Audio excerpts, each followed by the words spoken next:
Lena era uma garota inteligente e bonita, mas numa certa manhã, o celular de Lena de repente desligou, e então ela desapareceu. A polícia tentou encontrar o paradeiro de Lena, mas todas as pistas levavam a becos sem saída. Parecia que Lena havia desaparecido do mundo. Ela ficou desaparecida por 13 anos. Ninguém sabia que ela havia sido mantida em cativeiro de forma desumana. Ela se tornou esposa de um homem doente. Além disso, teve 2 filhos com ele. Naquele dia, as crianças estavam brincando com a mãe. No entanto, quando a campainha tocou, elas rapidamente se alinharam, levantando as mãos, esperando o pai verificar. O pai confirmou que as crianças não haviam violado nenhuma de suas regras e, como recompensa, tirou 2 barrinhas de aveia para lhes dar. Mas a mãe, que estava parada ali perto, tremia de medo sem conseguir se controlar. Vendo isso, o marido disse à esposa para não chorar na frente das crianças. Ele também a lembrou das regras da família. Logo depois, veio o castigo por Lena ter violado as regras. Parecia que os 3 haviam se tornado como animais de estimação nas mãos daquele homem. Mas naquela noite, Lena encontrou uma chance de fugir. Ela correu desesperadamente pela floresta até tropeçar e ver um carro passando. Lena rapidamente se levantou e correu pedindo ajuda. Pouco depois, Lena estava numa ambulância e sua filha também havia escapado. Parecia que a menina entendia perfeitamente o que estava acontecendo. Com calma, ela disse o nome e o tipo sanguíneo da mãe, explicando que sua mãe havia ensinado isso a ela. De repente, o batimento cardíaco de Lena aumentou e ela não respondeu mais aos chamados da enfermeira. Ao ver isso, a filha se aproximou do ouvido da mãe e disse: "Eu ainda estou aqui." Essas palavras soaram como um feitiço e Lena despertou imediatamente. Não muito tempo depois, a ambulância chegou ao hospital. Após Lena ser levada para a sala de emergência, sua filha ficou sozinha no saguão. A enfermeira Ruth foi designada para cuidar dela temporariamente. Assim que se encontraram, a menina estendeu as mãos, um gesto familiar para ela. Ruth a levou até a sala de espera e encontrou um suéter quentinho para vesti-la. Enquanto conversavam, Ruth descobriu que o nome da menina era Hannah. A mãe dela, Lena, havia acabado de sofrer um acidente de carro. Embora o motorista tivesse fugido, Hannah não sentia culpa alguma, porque antes da ambulância chegar, o motorista havia cuidado de Lena o tempo todo. E segundo ela, o acidente não fora culpa dele, pois Lena era normalmente muito desajeitada e ainda precisava da ajuda de Hannah para fazer certas coisas. Essas palavras deixaram Ruth confusa, e ela perguntou novamente se a mãe de Hannah era alcoólatra. Hannah balançou a cabeça e respondeu que sua mãe só bebia água, e que, de acordo com as regras, Lena devia beber 1,5 litro de água por dia. Foi então que Ruth percebeu que havia algo errado naquela família. Ela perguntou a Hannah se precisava de ajuda, mas Hannah balançou a cabeça de novo e disse que sua família tinha suas próprias regras, e que essas regras eram muito importantes. Apenas às vezes, Lena se esquecia de segui-las, e Hannah precisava lembrá-la. Ruth não conseguia imaginar ouvir esse tipo de coisa da boca de uma criança, mas o que Hannah disse em seguida deixou-a ainda mais assustada. Mamãe queria matar o papai. Ruth imediatamente foi até a policial Ida, responsável pelo caso do acidente. Ela contou o que Hannah havia acabado de dizer antes que a equipe de emergência psicológica chegasse. Como Ida não conseguia entrar em contato com Hannah, pediu a Ruth que tentasse descobrir rapidamente o endereço da casa da menina. Ruth voltou para a sala de espera para pegar alguns lápis de cor e folhas de desenho e pediu para Hannah contar mais sobre sua família. E funcionou. Depois que Hannah desenhou algumas pessoinhas, contou a Ruth que o irmãozinho ainda estava em casa, limpando o sangue. O tom com que Hannah disse isso era incrivelmente calmo, o que mostrava que ela já estava acostumada a ver manchas de sangue dentro de casa. Ruth pediu o endereço de Hannah, dizendo que queria buscar o irmão dela. Mas antes que Ruth terminasse de falar, Hannah recusou e desenhou 2 janelas pretas. Pelas palavras confusas da menina, Ruth entendeu que as janelas da casa eram lacradas, de modo que ninguém podia ver o lado de fora. O local era tão fechado que eles precisavam depender de uma máquina de oxigenação para sobreviver. A alimentação diária consistia apenas em leite e aveia, e Lena, às vezes, nem tinha leite para beber. Nesse ponto, Ruth teve certeza de que Lena e seus 2 filhos estavam sendo mantidos em cativeiro. Ela tentou perguntar novamente o endereço da casa, mas Hannah respondeu friamente que não podia dizer. Foi então que Ruth percebeu que aquele caso era muito mais complexo do que ela havia imaginado. Enquanto isso, Lena passou por uma cirurgia de emergência, mas, no meio do procedimento, algo deu errado. Ela apresentou uma reação de rejeição ao sangue transfundido. Isso significava que o tipo sanguíneo informado sobre Lena estava incorreto. Assim que a cirurgia terminou, a médica informou o ocorrido à policial Ida. O erro do médico foi ter injetado o sangue sem verificar antes. Ida não conseguia entender por que Hannah havia mentido. Nesse momento, o psicólogo chegou e que Ida decidiu ir com ele falar com Hannah para obter mais informações. Mas a primeira reação da menina ao vê-los foi novamente estender as mãos. Ida não entendeu o gesto, então Hannah explicou. Fazia isso para mostrar que não escondia nada que pudesse machucar a si mesma ou aos outros. Essa era uma das regras do pai. Então, Ida também levantou as mãos, mostrando cooperação. Ruth, que estava por perto, chamou Ida de lado e contou que Hannah tinha um irmão mais novo em casa, em um lugar sem janelas, com dutos de ventilação, manchas de sangue e regras. Depois que Hannah deu a informação errada sobre o tipo sanguíneo da mãe, Ida começou a desconfiar se tudo o que ela dizia era verdade. Enquanto isso, na casa deles, o irmãozinho limpava o sangue com movimentos muito habilidosos. Em um dos cantos, havia um homem que já não respirava mais. Ida tentou conversar com Hannah em um tom gentil, e então a menina revelou que nunca havia tido contato com o mundo exterior. Uma família feliz, dizia ela, não precisava de mais ninguém. A mãe ficava em casa, ensinando ela e o irmão a ler. E naquele momento, o irmão ainda estava preso naquela casa sem janelas. Quando Ida perguntou o que havia acontecido antes do acidente de carro, Hannah de repente virou o rosto e ficou em silêncio. Ida insistiu, perguntando se o pai alguma vez os machucara, mas Hannah deitou o rosto sobre a mesa e fechou os olhos. Vendo isso, os policiais desistiram de insistir. Eles precisariam de tempo para que Hannah baixasse a guarda. Foi então que Ida recebeu uma ligação. Era Gerd, do Departamento de Crimes Graves. O acidente estava ligado a outros casos. Gerd havia encontrado o registro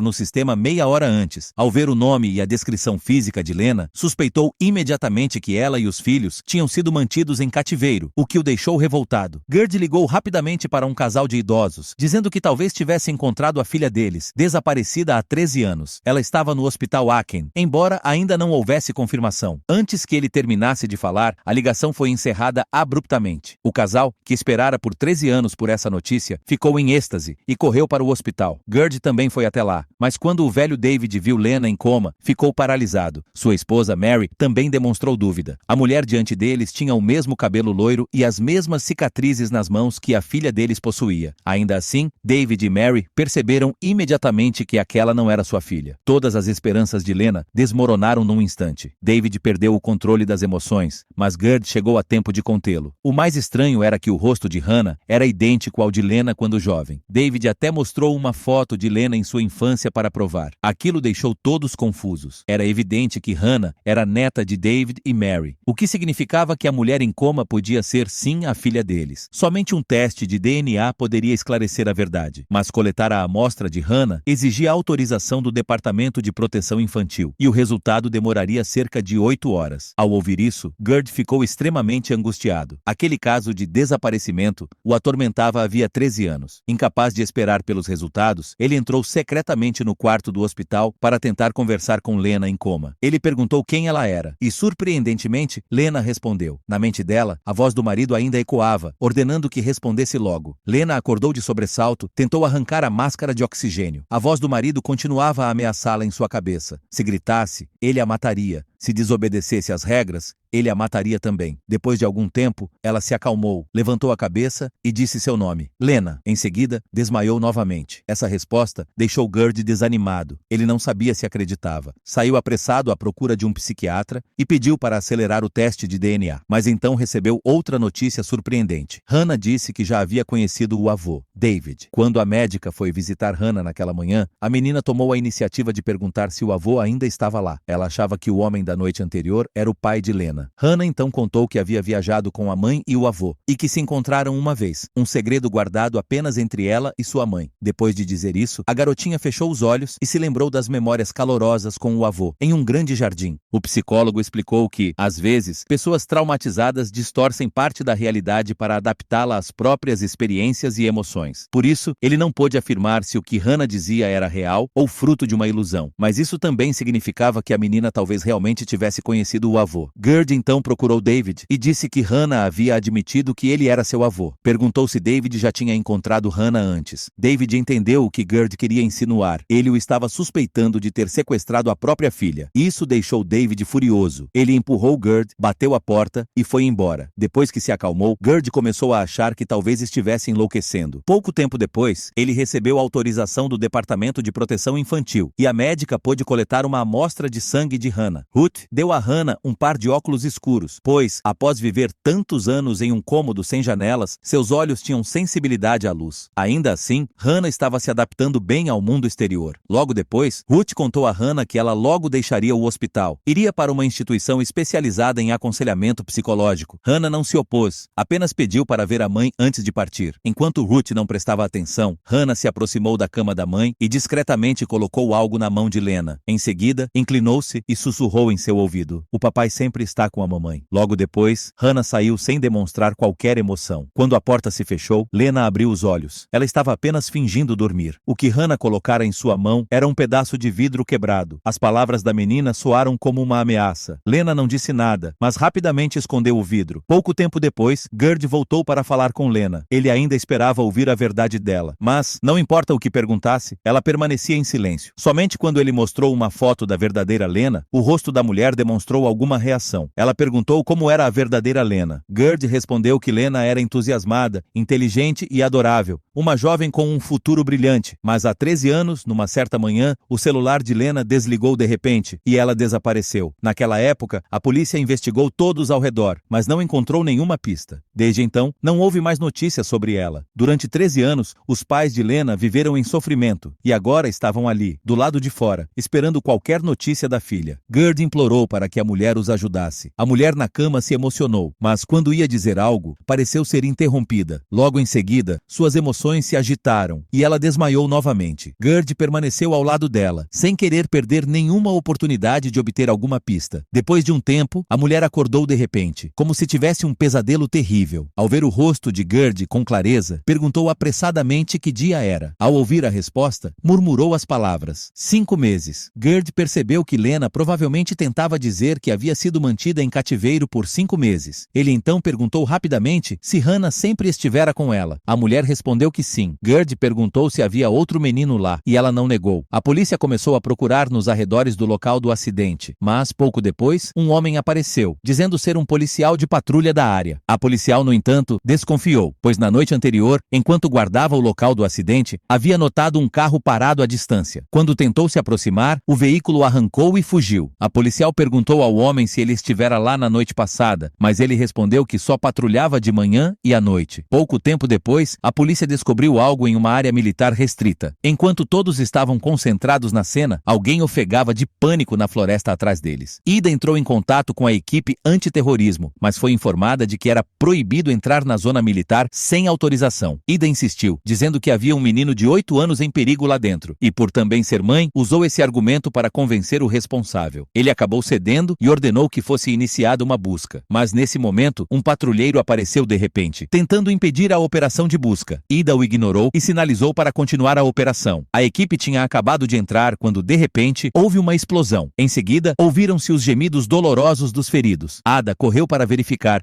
mas foi instruída a parar, pois havia minas no local. Isso estava além das expectativas de todos. No entanto, depois que a equipe de detecção de minas verificou, não encontraram nenhum registro de minas enterradas. Isso significava que todas aquelas minas haviam sido plantadas por outras pessoas. Ada só pôde suportar a pressão de seus superiores. Ela pediu novamente à equipe de desarmamento, e logo todas as minas foram removidas. Após algum tempo de busca, o cão de resgate sinalizou que aquela era a casa que a polícia procurava. Antes que os policiais entrassem, Ida ainda ligou para Gerd para perguntar à mulher se havia mais alguém no quarto além do menino. A resposta foi que havia um homem. Quando os policiais entraram, encontraram um corpo deitado em um canto da casa. Parecia que o homem já não respirava mais. Ida levantou cuidadosamente o pano que cobria o rosto do homem para olhar, mas a cena quase a fez vomitar, pois o rosto do homem estava todo retalhado. Gerd apressadamente perguntou a Ida se ela havia encontrado o menino. A mulher ao lado ouviu e disse que Jonathan devia estar debaixo da cama do quarto infantil. E de fato, os policiais encontraram o garoto debaixo da cama. Mas o menino abriu os olhos e permaneceu imóvel, sem dizer uma palavra. A mulher disse aos policiais que deveriam elogiar Jonathan por ter feito tudo certo. Só assim ele os ouviria. E realmente, depois que Ida disse isso, Jonathan de repente respirou fundo e segurou firmemente a mão dela. Nesse momento, todos suspiraram aliviados. Mas então a mulher na cama perguntou onde estava o homem. Ela recebeu a resposta de que ele estava morto. Ao ouvir isso, ela também suspirou de alívio. A pessoa que a vinha ameaçando havia desaparecido para sempre. Depois de se acalmar um pouco, ela começou a falar e disse que seu nome era Jasmine. Ela contou que foi a uma entrevista para um emprego bem pago, mas acabou caindo em desespero. Quando Jasmine acordou, encontrou-se em um armazém estranho, com mãos e pés amarrados. De repente, um homem entrou e a chamou de Lena, mas ela não era Lena. Jasmine não entendia por que ele a chamava assim, mas antes que pudesse reagir, o homem colocou um frasco de tinta de cabelo em uma garrafa d'água diante dela e disse que ela precisava pintar o cabelo de loiro antes de poder beber água. Jasmine recusou instintivamente, mas ao ver o homem se virar e sair, ela concordou rapidamente. Pensou que cooperar aliviaria seu sofrimento. Porém, assim que o homem terminou de tingir seu cabelo, ele usou um arame em brasa para perfurar sua palma. O ato brutal a fez desmaiar de dor. Quando acordou novamente, o homem havia enfaixado o ferimento. Suas ações não só a assustaram, como também a deixaram confusa. Ela não sabia o que aquele homem queria dela. Antes que pudesse entender a situação, o homem leu suas regras. Quando estivesse ali, Jasmine deveria obedecer absolutamente. Toda vez que o homem entrasse na casa, ela deveria ficar na porta e estender as mãos para mostrar que não segurava nenhuma arma. Só poderia comer ou ir ao banheiro nos horários determinados por ele. Jasmine se sentiu desconfortável, mas o homem agarrou seu braço levantado com raiva e gritou para ela tomar cuidado para não sujar o vestido que estava usando. Ela sentiu tanta dor que desmaiou. Quando acordou novamente, duas crianças estranhas estavam à sua frente, chamando-a de mamãe. Jasmine ficou apavorada com a cena. Ela nem era casada, como poderia ter filhos? Ela disse que aquelas não eram suas crianças, mas o homem se abaixou gentilmente e a chamou de Lena, dizendo que as duas eram seus filhos e que ele era seu marido. Foi então que Jasmine percebeu que havia sido sequestrada e transformada em substituta da verdadeira mulher chamada Lena. Provavelmente aquelas crianças eram de Lena, e o homem precisava que Jasmine interpretasse o papel de mãe delas. Nos dias seguintes, o homem passou a treiná-la para seguir as regras. No início, Jasmine tentou resistir, mas em troca recebeu apenas espancamentos brutais. Ela chegou a pedir ajuda a Hannah, mas Hannah apenas sussurrou que Jasmine deveria obedecer, pois havia uma câmera de vigilância sem ponto cego acima delas. Jasmine entendeu então que não havia como escapar. Depois disso, passou a seguir as regras do homem, transformando-se na mãe chamada Lena. Finalmente, uma noite, 5 meses depois, Jasmine aproveitou uma distração do homem e o golpeou na cabeça com uma bola de cristal, tentando fugir, mas não correu muito antes de ser atropelada por um carro e levada ao hospital. Quem fugiu com ela foi Hannah. Mais tarde, a polícia encontrou a casa onde elas haviam sido mantidas em cativeiro. Lá também encontraram um menino chamado Jonathan e um corpo masculino com o rosto mutilado. Só depois de saber dessa notícia, Jasmine teve coragem de revelar sua verdadeira identidade. Mas será que aquele cadáver era realmente o homem? E se Jasmine era apenas a substituta de Lena, onde estava a verdadeira Lena? A polícia então conduziu uma busca minuciosa pela casa. O detetive Gerd, da unidade de crimes graves, examinou cuidadosamente cada canto. Como o desaparecimento de Lena havia sido uma fonte constante de insônia para ele durante 13 anos, a polícia logo descobriu um grande número de câmeras de vigilância. Gerd também encontrou uma pintura sobre a cama no quarto das crianças.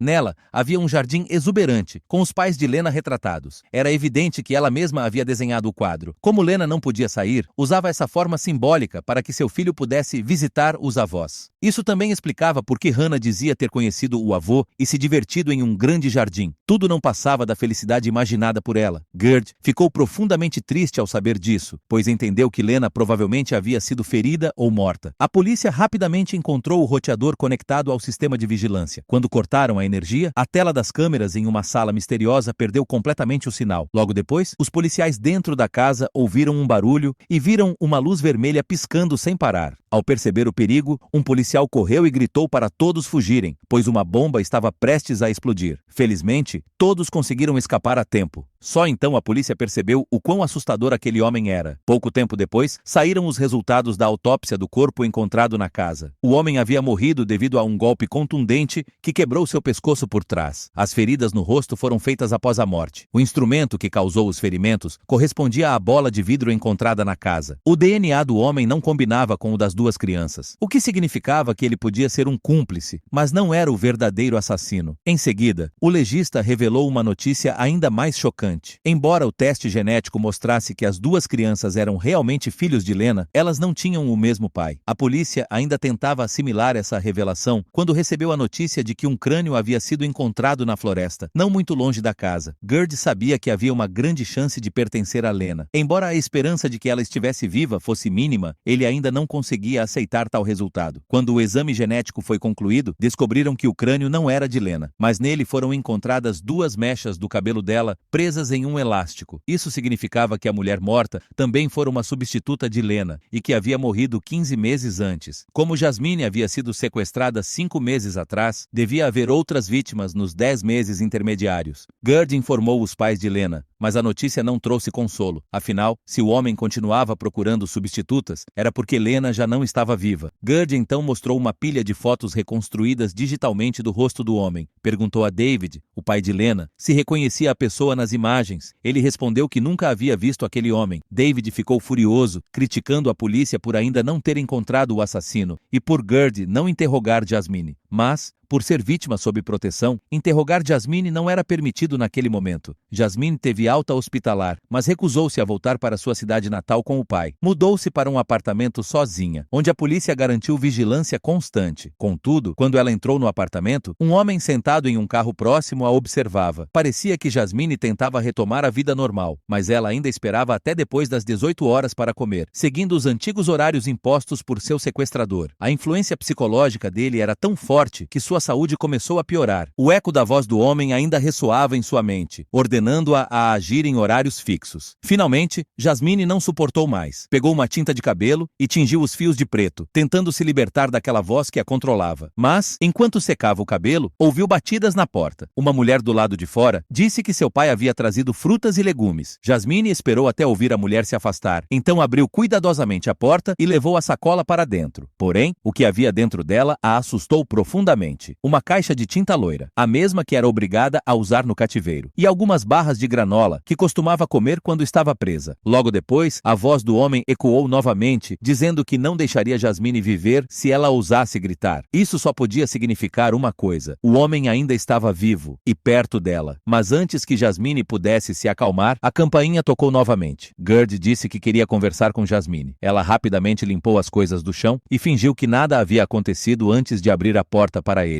Gerd perguntou se a pessoa que havia aprisionado Jasmine era sempre a mesma. Jasmine respondeu que sim, era com certeza o mesmo homem. Então, Gerd mostrou a ela uma foto do homem reconstruído digitalmente e perguntou se ela já o tinha visto antes. Jasmine ficou apavorada ao ver a foto. Era o mesmo homem que a havia atropelado quando ela tentava fugir. Ela ainda lembrava do rosto desesperado dele, tentando chamar uma ambulância para socorrê-la. Jasmine tentou esconder o pânico, mas a voz do homem voltou a ecoar em sua cabeça, ordenando que respondesse à pergunta. Entre soluços, ela disse que reconhecia aquele homem. Percebendo seu estado emocional abalado, Gerd decidiu não continuar o interrogatório. Mesmo assim, a reação e as palavras de Jasmine fizeram Gerd acreditar que o caso realmente tinha mais de um criminoso envolvido. Após a saída de Gerd, Jasmine percebeu que jamais conseguiria escapar do controle daquele homem. A polícia descobriu diversos esqueletos femininos na floresta. Estranhamente, todas usavam as mesmas roupas e sapatos, tinham a mesma cicatriz e o mesmo nome, Lena. Essas mulheres haviam sido sequestradas por aquele homem misterioso quando estavam sozinhas e depois presas para se tornarem substitutas de Lena. A função delas era cuidar dos 2 filhos de Lena. Embora os corpos das vítimas tenham sido encontrados, o corpo de Lena nunca foi localizado. O detetive Gerd analisou o caso e concluiu que o assassino buscava constantemente substitutas para Lena porque queria mantê-la viva ao seu lado, o que indicava que Lena era extremamente importante para ele. Portanto, o corpo verdadeiro de Lena devia estar em um lugar que tivesse significado emocional para o assassino. Porém, até aquele momento, a polícia não tinha informações sobre o homem. O único corpo masculino encontrado não era o pai das 2 crianças, e não se sabia se ele era o verdadeiro assassino ou apenas um cúmplice. Gerd então teve uma ideia. A filha de Lena, Hannah, já devia ter 12 ou 13 anos, e como ela e o irmão tinham pais diferentes, era possível que Lena já estivesse grávida antes de ser sequestrada. Talvez, através de Hannah, ele conseguisse chegar ao verdadeiro assassino. Ele procurou todos os ex-namorados de Lena antes de seu desaparecimento e coletou amostras de DNA de cada um. Logo depois, o resultado revelou quem era o pai biológico de Hannah, um homem que tinha esposa e 2 filhos, e não morava na região. Isso mostrava que ele não poderia ser o assassino. Portanto, o criminoso só podia ser o pai biológico de Jonathan. As 2 crianças foram enviadas para instituições de acompanhamento psicológico, onde os médicos as ajudariam a se adaptar à vida normal. Hannah se adaptava bem, mas Jonathan era retraído e se recusava a cooperar. Vendo isso, Hannah se aproximou do irmão e sussurrou: "Se você não se esforçar, quando o papai vier nos buscar, você não vai poder ir para casa." casa. Ela ainda acreditava que o pai viria buscá-los. Pouco depois, Ruth levou um livro de histórias para Hannah, mas assim que recebeu o presente, a menina correu para mostrá-lo à câmera de vigilância. Ruth perguntou para quem ela estava mostrando o livro, e Hannah respondeu: "Estou mostrando para o papai, assim ele vê que estou seguindo as regras." Ruth percebeu que havia algo errado e tentou ligar para a policial Ida, mas ninguém atendeu. Ela então olhou novamente para a câmera, sem saber que isso a colocaria em perigo. Naquela noite,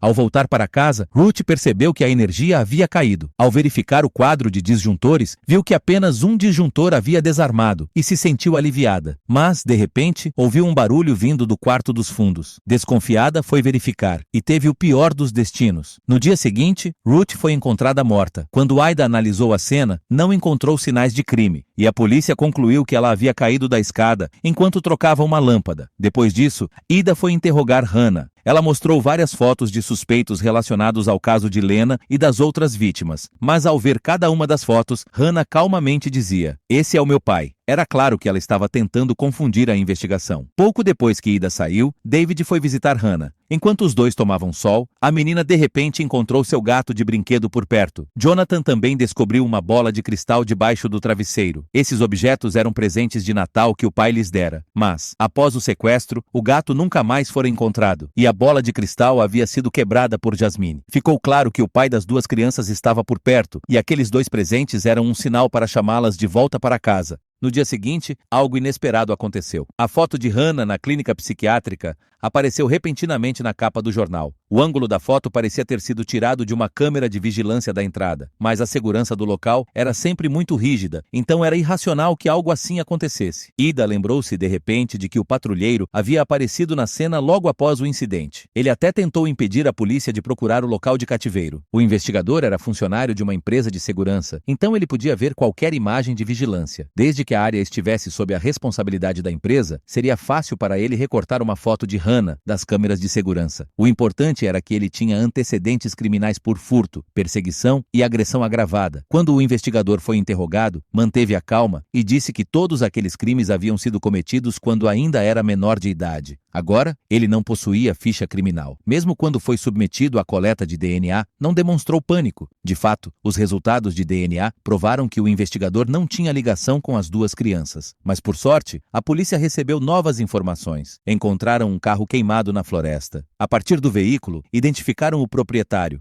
que era o corpo masculino encontrado na casa. Muito provavelmente, o homem que havia atropelado Jasmine. Ele havia voltado da África do Sul com a esposa e os filhos há apenas 4 meses. Portanto, era obviamente apenas uma vítima. Então, por que Jasmine não contou toda a verdade ao reconhecer a foto? E, em vez disso, enganou deliberadamente a polícia? Jasmine fez com que eles acreditassem que o dono do carro também era o culpado. Afinal, o verdadeiro culpado era o pai de Jonathan. E onde ele estava escondido? Quando David viu o jornal, ficou extremamente furioso. Se a clínica psicológica não conseguia proteger Hannah, ele decidiu levá-la para casa e cuidar dela pessoalmente. O gerente do prédio perguntou a Jasmine se ela estava bem, dizendo que o pai dela havia entrado em contato porque tinham perdido o contato com ela. Ao ouvir isso, Jasmine ficou desesperada, pois a pessoa que procurava o gerente não era seu pai, e sim aquele que sempre a controlava. Jasmine levantou o olhar para a câmera de vigilância no teto e entendeu que ele estava monitorando cada um de seus movimentos por meio dela. Pouco depois, Jasmine pegou sua tintura de cabelo e o tingiu novamente do mesmo loiro que usava quando estava aprisionada. Nesse momento, a campainha tocou outra vez. Gerd, confuso, foi até Jasmine novamente. Esperava encontrar mais pistas, mas ao ver um fio de cabelo loiro escapando por baixo da toalha, percebeu que ela havia pintado o cabelo. Gerd inventou uma desculpa para ir ao banheiro e investigar. De fato, encontrou a caixa de tinta no lixo. Ele entendeu o problema e começou a observar o ambiente com atenção. Quando levantou a cabeça, descobriu uma câmera escondida no sistema de alarme de incêndio no teto. Fingiu calma, como se não tivesse notado nada, mas todas as suas ações foram vistas pelo supervisor. Gerd não fez mais perguntas. Depois de confirmar que o apartamento estava cheio de câmeras de vigilância, saiu às pressas da casa de Jasmine. Só dentro do carro ele respirou aliviado. Aquele homem monitorava todos os movimentos de todos e estava por perto. Então, Gerd decidiu ficar por ali. Assim que Gerd partiu, Jasmine começou a arrumar suas coisas. A voz do homem ecoou em sua mente, elogiando-a por seu bom trabalho e perguntando se ela estava pronta para voltar para casa. Jasmine então vestiu as roupas de cativa, olhou-se no espelho e chamou a si mesma de Lena. Hannah foi levada para a casa de David. Ele já havia preparado um quarto para ela, mas no meio da noite acordou com um barulho suave vindo do telhado. Quando foi verificar, percebeu que Hannah havia desaparecido. Pouco depois, encontrou-a em frente à janela do andar térreo, acenando para fora. David ficou aliviado ao vê-la, mas, ao acordar na manhã seguinte, ela havia sumido novamente. Ele procurou desesperadamente por toda a casa, mas Hannah já havia partido. Agora estava em um caminhão cheio de equipamentos de vigilância. O homem sentado diante de Hannah era o responsável por tudo. Ele mostrou a ela a nova casa que havia preparado, também o novo local de cativeiro. Logo em seguida, ligou a tela de vigilância de Jasmine e viu que ela havia terminado de limpar tudo e se preparado para sair. O próximo passo era apenas buscar Jasmine e Jonathan. E então, os quatro finalmente seriam uma família feliz. Parecia que Jasmine estava muito calma enquanto limpava tudo, mas na verdade, ela pegou uma faca de frutas da gaveta e a escondeu secretamente na manga. Tudo isso foi claramente visto pelo homem. Logo depois, Jasmine recebeu uma mensagem dele dizendo que a estava esperando na esquina da rua. Assim que ela saiu de casa, Gerd, que havia passado a noite toda esperando do lado de fora, correu atrás, mas acabou perdendo o rastro de Jasmine na esquina. De repente, Gerd viu o homem abrindo a porta de um carro. Ele se lembrou de já tê-lo visto na delegacia. Era o dono da empresa de segurança. Ao recordar as pistas anteriores, Gerd entendeu tudo. Imediatamente, entrou no carro e começou a persegui-lo. Enquanto dirigia, Gerd ligou para Aida e pediu que ela investigasse se o dono da empresa de segurança tinha alguma relação com a família de Lena. Ida, então, foi até a empresa verificar se havia registros ligados à família. Ao se virar, Aida notou uma foto pendurada na parede. Um funcionário explicou que aquele era o avô do chefe, Lord N. Lorden se parecia muito com o avô e sempre morara com os avós. Pouco depois, Ida encontrou outra foto com uma jovem muito parecida com Lena. Outro funcionário contou que era a mãe de Lorden, uma mulher que havia desaparecido misteriosamente quando ele ainda era criança. Ninguém jamais vira o pai de Lorden. Aida pegou as duas fotos. Nesse momento, o funcionário também verificou os registros e descobriu que, em 2002, a família de Lena contratara aquela empresa para instalar um sistema de segurança, mas o último alarme tocara há 13 anos. Ida correu para mostrar a foto a Jonathan. Quando o menino a viu, disse que o homem da foto se parecia com seu pai, mas um pouco mais velho, e que a mulher de branco parecia sua mãe, embora houvesse algo diferente nela. A essa altura, o caso estava resolvido. Lorden era o pai de Jonathan e o verdadeiro culpado. Tudo começou quando Lena estava sozinha em casa. Lorden foi até lá para consertar o sistema de vigilância e descobriu que ela era idêntica à própria mãe. Naquele instante, nasceu nele um pensamento doentio. 13 anos depois, Lena ainda estava mantida em cativeiro. Com o tempo, deu à luz Hannah e Jonathan. No fim, Lena morreu durante um parto complicado. Assim que Jasmine entrou no carro, Hannah colocou algemas nela. Nesse momento, Jasmine já não estava tão apavorada. Apenas perguntou por que Lorden a deixava viva. Lorden então tocou a barriga dela. Jasmine havia feito um teste de gravidez antes de fugir. E o mais importante, Hannah também queria que Jasmine vivesse. Naquela noite, Jasmine aproveitou uma chance para golpear Lorden e deixá-lo inconsciente. Pegou as chaves e tentou fugir. Gritou para Hannah e Jonathan correrem, mas Jonathan, tristemente, pegou a bola de cristal quebrada. Hannah tirou o caco das mãos do irmão e mandou que ele limpasse a cena, dizendo que deveria esperar Lorden acordar e contar-lhe tudo. Hannah, por sua vez, correu sozinha atrás de Jasmine. Logo em seguida, Jasmine foi atropelada por um carro. Hannah aproveitou o momento em que o motorista, em pânico, se distraiu e o nocauteou com um pedaço de madeira. Então, Lorden apareceu atrás dela. A princípio, ele queria acabar com Jasmine ali mesmo, mas Hannah implorou que a poupasse. Ela era sua mãe substituta favorita, a que mais se parecia com Lena. Lorden amava a filha e, por isso, cedeu ao pedido. Mas para continuar viva, Jasmine teria de aceitar tratamento no hospital. Em seguida, Lorden pegou o caco de vidro da mão de Hannah e cortou o rosto do homem atropelador. Depois, instruiu Hannah sobre o que deveria dizer e fazer em seguida. Disse a ela para esperar até que Lena melhorasse, antes de buscá-las. Lorden chamou uma ambulância e deixou o pedaço de vidro com Hannah. Tudo o que Lorden fez foi o que Hannah queria e pediu. Jasmine olhou para Hannah, completamente confusa. Ela já não sabia com quem realmente estava lidando. À meia-noite, chegou a hora em que, pelas regras, Jasmine deveria ir ao banheiro. Lorden estacionou o carro em um lugar isolado e retirou suas algemas. Em seguida, segurou o pulso dela e tirou a pequena faca escondida, jogando-a fora. Lorden acabava ali com a última esperança de Jasmine. Mas ao se abaixar, ela retirou secretamente o caco de vidro que havia escondido mais fundo. Logo depois, fingiu desmaiar. Quando Lorden tentou despertá-la com as mãos, Jasmine reagiu de forma extrema. Gritou que não estava grávida, que não era Lena, e então atacou. No fim, Jasmine salvou a si mesma. Depois de tudo, ela caminhou com firmeza em direção ao sol. sol. Quando Gerd chegou, Lorden estava quase morto. Ele cobriu o ferimento do homem e perguntou onde estava Lena. Lorden só teve tempo de dizer: ela está no jardim, e morreu. Ao mesmo tempo, Jasmine e Hannah estavam na praia, não muito longe dali. Sentiam o mar e o vento juntas. Hannah finalmente tirou os óculos. Depois de 10 anos, podia enfim olhar diretamente para o mundo além das paredes. Hannah estava finalmente livre e feliz. Mais tarde, os restos mortais de Lena foram realmente encontrados no jardim. Hannah e Jonathan também puderam viver normalmente, como outras crianças. Eles foram o último presente que Lena deixou para seus pais. Por hoje é tudo. Muito obrigado pela sua atenção e tchau, tchau!